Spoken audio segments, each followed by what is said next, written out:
रवींद्रजी स्वागत आहे। एवढा मोठा व्हिडिओ समोर आलेला आहे। ललित पाटील प्रकरण जे ते अद्याप ताजंच आहे आणि दुसरा पुन्हा एकदा ड्रग्सचा व्हिडिओ समोर आलाय।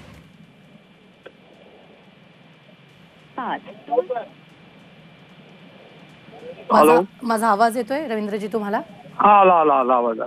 ललित पाटील प्रकरणानंतर हा व्हिडिओ समोर आलाय। चंद्रकांत पाटलांनी आताच माध्यमांशी या विषयावर बातचीत केलेली आहे। त्यांनी असं म्हटलेलं आहे की ललित पाटील प्रकरणानंतर कायमच या गोष्टी कंट्रोलमध्ये येतील असं होत नाही।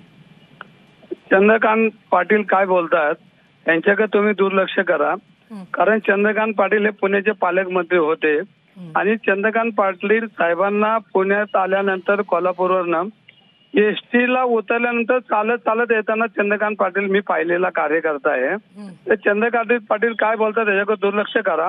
पण पुणे विद्येचं माहेरघर आहे आणि या विद्येच्या माहेरघरामध्ये ज्या पुणे शहराला लागलेला डाग हा पुसण्याचं काम जर हे मंत्री करत नसतील तर मग यांनी यांच्या पदाचे राजीनामे दिले पाहिजे।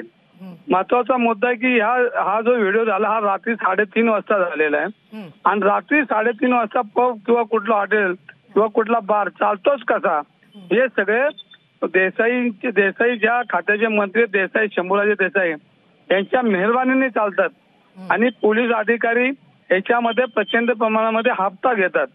म्हणजे एवढं पुणे शहरात होऊन सुद्धा अजूनही एक दीडचा जो टाइम आहे तो 3-3, 4-4 वाजेपर्यंत चालतात कसे? म्हणजे याला पूर्णपणे राजपूत साहेबांना शंभूराज देसाईंचा वरद असतंय।